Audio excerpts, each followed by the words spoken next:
If you're out and about in the current Charlotte real estate market, whether you're buying or selling, you might be feeling some deja vu.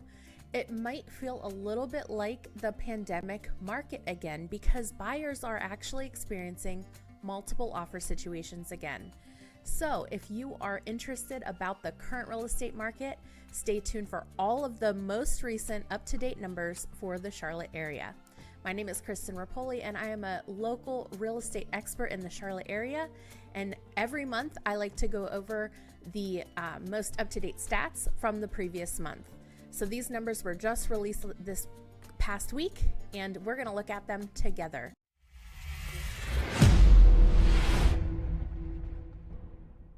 Let's start by looking at the new listings.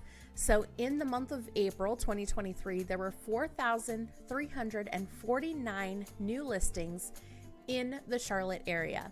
This was a decrease from March of about 500 listings, which means inventory is down. When inventory is down, think about supply and demand. When supply is down and demand is high, because it is the spring selling market, that means that prices go up. So we are experiencing a little bit fewer listings than we should be, especially if we look at last year's numbers. If you look from March to April from last year, our new listings actually went up by almost 500. This year, they went down by 500. So really the reverse of what should be happening has happened this year. That is probably due in part to all of the people who are sitting in a home with an interest rate of somewhere in the 3% area, maybe even lower than 3%. Those people are thinking, I don't want to move if I don't have to, and they are just trying to stay in their current home as long as humanly possible. That's completely understandable because nobody wants to spend more for their monthly mortgage payment than they already are. So that is what we are seeing right now. If we go back to these numbers, you can see that in the graph below, it actually looks like a heartbeat, the heartbeat of real estate. And typically they do kind of follow the same patterns over and over again. So we will wait and see what happens next month with these new listings. As you can tell, really in December, we hit that low number, 2,424.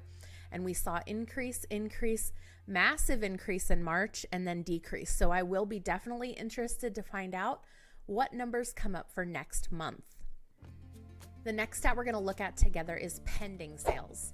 These are the properties that went under contract in a given month. So whether they are under contract show or under contract no show, and that just basically means that they can either be toured or no longer be toured by potential buyers.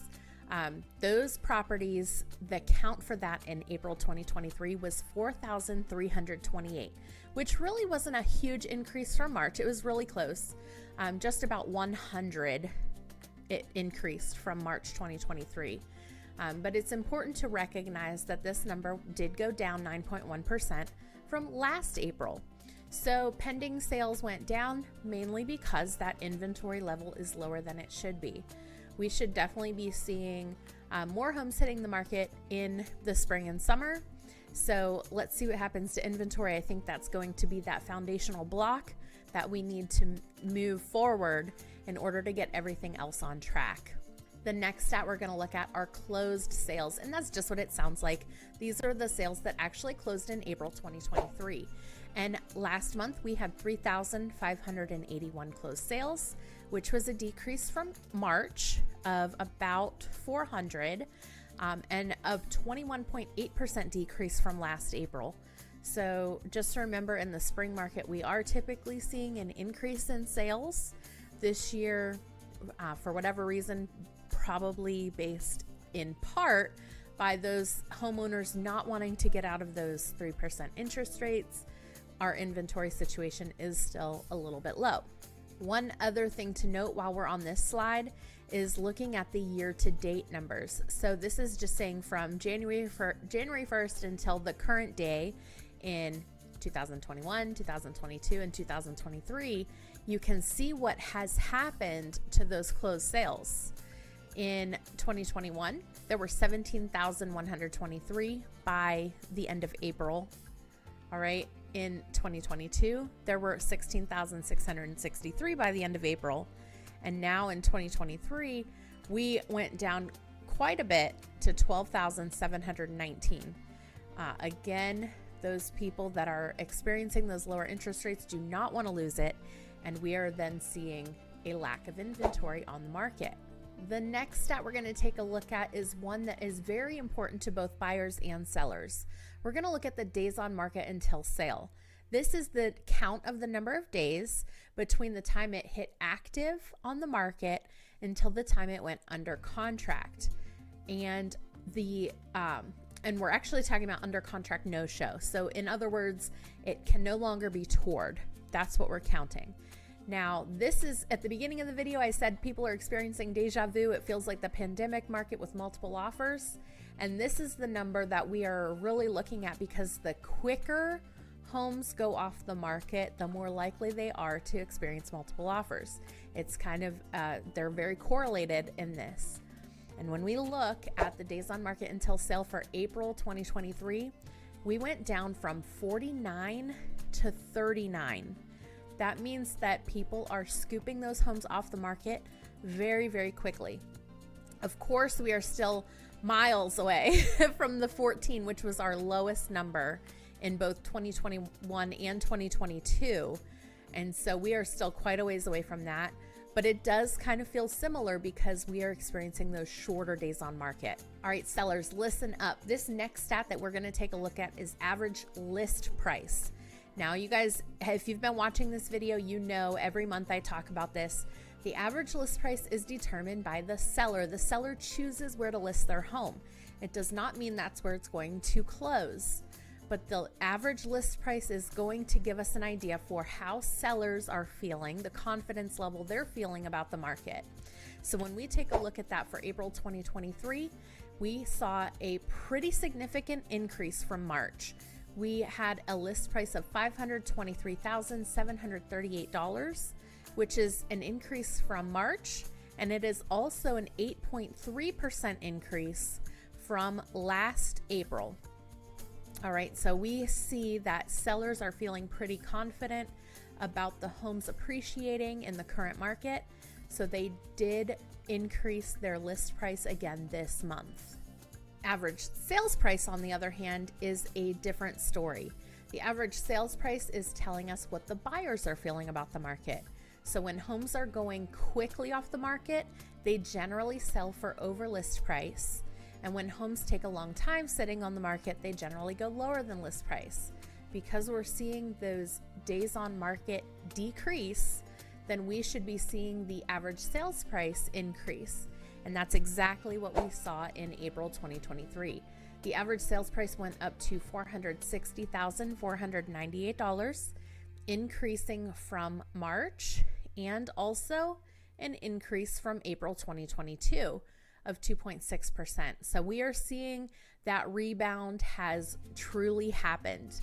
We did temporarily see prices go down in a monthly fashion. They did sort of come down a little bit, but now we are seeing that rebound and prices are going back up. Hopefully not at such a rapid rate that they did during the pandemic market. The hope across the board is that real estate can get more balanced again, because it is so volatile and it's difficult for buyers and sellers when the market gets very volatile. So what we want to see is a gentle appreciation, not massive like it was a couple years ago. So this is hopefully what we're seeing is a slowing down of those appreciation numbers. But of course, we always want real estate to increase because people are buying homes. They don't want to be underwater on what they owe on those homes. All right, so let's go ahead and take a look at our next stat, and that is going to be the percent of original list price received. And that one is important to buyers and sellers both, because if you are a seller, you obviously want to price your home at or slightly below the market so that you can get over 100% on your home. That is the goal. Everybody wants to be able to say, I got over list when I sold my home. And buyers always want the opposite. Buyers want a deal. They want to go in and be able to say, hey, I got a deal, I got a discount, right?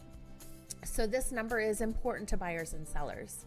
And when things were getting, when prices were going down and homes were sitting on the market for, 30 to 60 days, we saw this number come down. When homes sit on the market, the longer days on market, the more likely the buyers can get a deal or a discount on that home, which means the lower the percent of original list price received becomes. Now we are seeing that number increase again. So let's take a look. April 2023, we are back up to 97.5%. This does not mean that any buyer looking for a home can definitely get under list. This is an average of all the homes that sold in April. And what that's telling you is that you want to be very careful of that days on market. So if you're a buyer and you go in and you see this home's been sitting on the market for 30 plus days, that's when you can look and say, hey, can I get a deal? Can I get a discount? If a home is on the market for the first weekend and showings are booked back to back to back to back, that chance of getting in under list is very slim. You still have to be competitive if you're seeing a competitive home. If it's priced right and they have showings scheduled and there are multiple offers, you're still likely going over list price on your offer. All right, let's take a look at the next stat that I know that you'll be interested in seeing, and that is inventory of homes for sale. The inventory of homes for sale is taking a count of whatever's left at the end of the month. So at the end of April 2023, we had 4,697 homes left on the market, which you can tell is a decrease again from last month. And they are showing it as an increase of 27.7% from last April. Just keep in mind, we are still, this is counting any new construction that is hitting the MLS is being counted in that. And we're still in that little in-between area where last April, we may not have had as many new construction homes hit the market. So as of right now, this number, take it for what it's worth. 4,697 homes were left on the market in April, which was a decrease from last month. And if you look back from, let's see, the highest point was in October, we've had decreasing inventory ever since. There you have it. Those are the up-to-date stats for the Charlotte real estate market in April 2023. Every single month, I like to tell you what happened last month in the real estate market so that you can keep tabs on what's going on in case you're buying or selling in the near future. If you have any questions about these stats, please reach out. You know how to get a hold of me. My information is all over the place, and we can definitely also get the numbers that are more specific to your zip code or even your subdivision. So if you're thinking about selling and you live in a specific subdivision and you want to know, what's the list to sell price in my neighborhood, or what's the median sale price in my neighborhood, I can get those numbers for you and send them right over. If you have questions or comments, please do leave a comment below. And if this video helped you in any way, please share it with your friends. And don't forget to subscribe to the channel. Thank you so much for watching. Bye.